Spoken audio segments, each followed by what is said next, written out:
Hello guys! So for today's video, update ko sa inyo guys itong aming laundry area. Ayan. So ito guys yung aming laundry area. So naglalaba kami ngayon. So ito guys.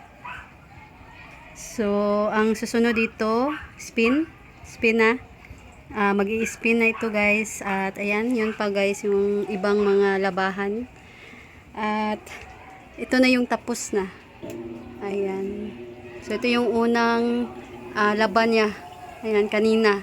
So, ito guys is tuyo na. Pero, kailangan pa rin nating pahanginan dahil medyo, ano pa siya, may kaunting basa guys. So, sa Bisaya is umog. So, ayan. Ayan na guys, nag-spin na siya. So, dito pupunta yung tubig. Ayan. So, hindi na tayo magbabanlaw. Automatic na siyang magbabanlaw dito sa ating automatic washing machine. Ayan. So, malakas yung kanyang ikot. Ayan. Nag-i-spin na siya. Ayan. Nagpipiga na siya guys. So, meron pang kasunod dito na banlaw. So, saka namin lalagyan ng downy. So, 3 banlaw ito guys. At ayan. So, ayan lang. Then, meron ditong tubig. So, naglalagay kami ng tubig dahil panglinis ng aming mga tsinelas. So, ganyan. Para makatipid tayo guys. So, yan yung butas. Hindi pa na, guys, natapos. So, hindi pa namin na semento. Dahil, pa kami ng budget. At, ayan, busy pa rin yung mga panday. Ayan. So, may pa sila trabaho. Kaya hindi pa namin napagawa. So, saktong-sakto guys na para makaipon pa kami ng budget para dyan. So, ito guys yung loob ng aming bahay. So, kami lang dito. 2 ng aking partner. Dahil yung aking anak is nasa school. Yan. So, ngayon ay naglilinis kami dito sa aming sala ng buo naming bahay. Yan. So, ito yung unahin namin, itong aming sala. So, napakakalat guys. Ayan. So, dito natutulog ang aking anak. Ayan din. Kami lang 2 doon sa kwarto. Dahil maliit lang yung aming kwarto, kaya dito siya natutulog. Ayan. So, ito yung kaniyang foam na tutulugan. So, kami ngayon, map. Ayan, so nagbibideo pa ako ngayon guys. So, busy rin ako guys sa tindahan. Nag-arrange din ako doon sa aming mga pinamili. So, ayan guys, ito yung karton. So, yung iba na i-display ko na din, may isang karton pa doon. Ayan, dyan sa likod ng sofa. So, ayan. So, mamaya guys, papakita ko sa inyo pagtapos na kaming maglinis dito sa loob ng aming bahay. Ayan. So, ito guys. Katatapos lang namin kumain. So, ayan guys, sobra ng aming pagkain. So, tinakpan ko lang. Then, uminom kami ng Coke. So, wala nang laman. Then, yun guys, ay ibibigay ko sa aming doggy. Ayan. So, ito guys yung buong sala namin. So, wala pa kaming kisame. So, update ko sa inyo guys. Ayan. So, ito pa yung itsura ng aming sala. Hindi pa kami nakalagay ng kisame dito. Dahil kulang pa yung budget namin. So, may una pa kami guys. Ayan, may plano pa kami na dapat naming unahin para hindi na kami mahirapan sa aming pamimili. Ayan, pag kami ay may pupuntahan. Ayan, so ngayong month guys ay yung plano sana namin is bumili ng sasakyan. So ayan, may bumili. Kaya ayan, nag-doorbell yung bumili dahil walang tao doon sa tindahan. So bumili kami ng doorbell para talaga pag walang tao sa tindahan, may times talaga na hindi natin mababantayan ang ating tindahan dahil kami lang 2 dito at yung aking partner pag siya ay naglalaba, ayan, naglilinis din siya. Then ako naman is magluluto. Merong gagawin dito sa loob. Kaya naglagay kami ng doorbell para malaman namin guys na may tao. Ayan. Then yung mga customer namin ay hindi mainip sa kakahihintay dahil pag tumunog yung aming doorbell, agad-agad naman kaming pupunta sa loob ng tindahan para magbigay ng aming customer. So, ayan guys, balik tayo. Ayan, madami tayong yaw-yaw. So, ngayon guys, ayan, dito ko na lang ipofocus kahit ayan, hindi pa tapos ang aming paglilinis. So, ano kasi, napakainit. So, haggard na haggard ang ating mukha. Kaya, hindi muna ako magpapakita. So, ang plano namin guys, nagbala kami na bumili ng sasakyan. So, update ko sa inyo kapag meron na. Ayan, so inquire na kami guys doon sa bayan. Pero titingnan pa namin kung yun ba ang kukunin namin dahil parang ano guys, yung minivan siguro. Multicab lang kasi yung hinahanap namin para mura lang. Dahil hindi naman malaki yung ating kinikita, hindi rin malaki ang aming tindahan. Ayan, so mga kapitbahay lang naman namin ang bumibili. Pero at least guys, magkaroon na kami ng sasakyan dahil napaka-hassle talaga pag kami ay namili. Madami kaming mga pinamili at ayan, mahirapan kami guys dahil merong bigas, merong mga karton, di maliit lang yung mga sasakyan, yung sasakyan namin na papakyawin namin yung tricycle at malaki din yung charge ng pamasahe. Kaya ayun, yung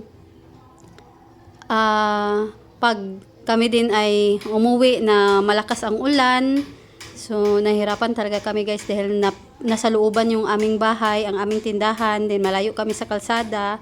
Ayan, 250 steps pa guys para makaabot kami sa aming bahay galing sa kalsada. Kaya ayan, mahirap talaga kapag maulan, maputik sa daan. At pag may sasakyan na kami, pag malakas yung ulan, pag uwi namin, so sa sasakyan muna namin ilalagay yung yung mga pinamili namin. So ipagpapabukas na namin kapag wala ng ulan. So ayun guys, kaya ito yung gusto namin na uunahin ngayong April. So ngayong month ngayon guys, na bumili kami ng sasakyan, makabili kami ng sasakyan.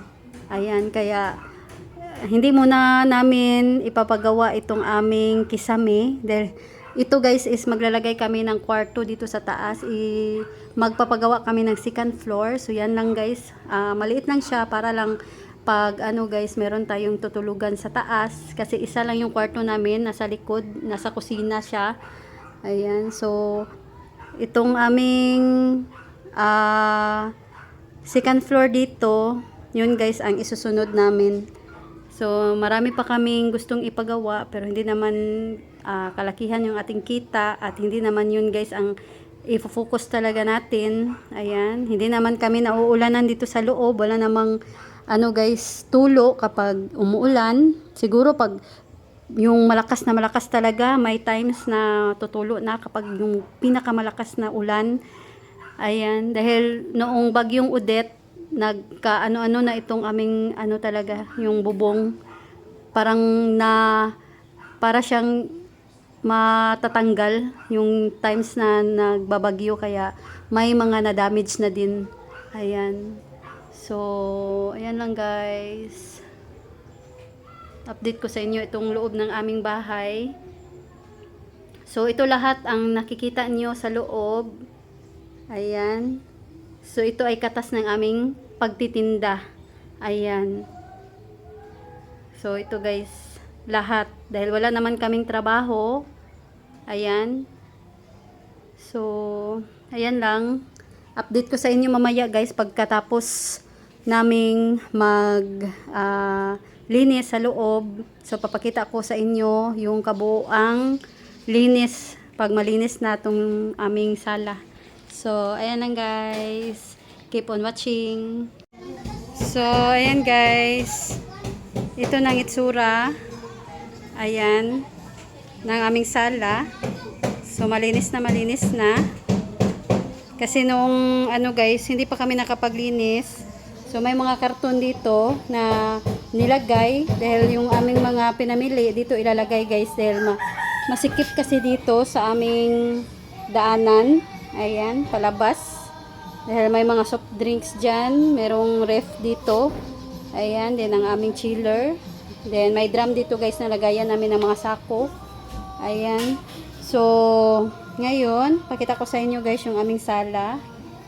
So, kanina, napakagulo. So, ngayon ay malinis na. Ayan. So, pakita ko lang sa inyo guys. So, ito yung aming bahay. Maliit lang naman itong aming bahay. So, nag-extend lang kami dito. Andito yung aming kusina. Ayan. So, medyo madilim lang. Hindi ko muna iilawan. So, ito lang yung update ko sa inyo guys. Itong aming sala. Then, yung kwarto namin pala, ayan. Yan yung pintuan ng aming kwarto. So, walang ano guys. Yan. Yan guys, pag may ilaw, ayan, ganyan siya kaliwanag. So, may upuan dito guys. Ayan. So, ito muna ang update ko sa inyo. Ayan, itong aming sala. So, ayan lang guys yung aming kabuuan ng aming sala. So, ayan. So, ito guys, lahat ng makita nyo mga bagay dito sa loob is, ayan, ito is katas ng aming pagtitinda. Ayan.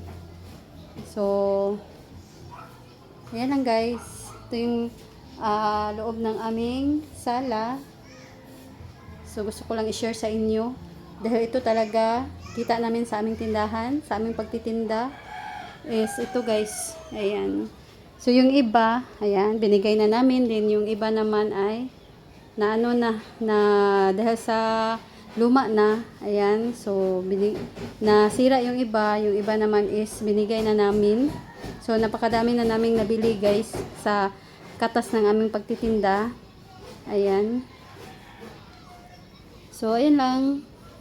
So, kapag pundar kami guys, kahit ayan, kakaunti lang yung kita natin sa tindahan, basta araw-araw at pinaghihirapan natin, pinagsisipagan at ayan, pinagtsatsagaan natin guys yung benta natin araw-araw. So, ito lang guys yung share ko sa inyo for today's video. Ayan, nag-share lang ako sa inyo sa, ayan, aming bahay. Ayan, so, kanina magulong-magulo. So, ngayon guys, napakalinis na. Ayan, maganda na siyang tingnan. Maganda, parang ayaw kong umupo dito sa loob. Ayan, baka masira yung mga, ano guys, yung upuan natin. Ayan. So, wala naman kaming mga pusa na dito. Wala na rin kaming maliit na bata. Ayan. Walang mga ano guys. Kaya, ayan. So, ito lang yung share ko sa inyo for this video. So, sana ay nagustuhan nyo. So, ayan guys. Thanks for watching.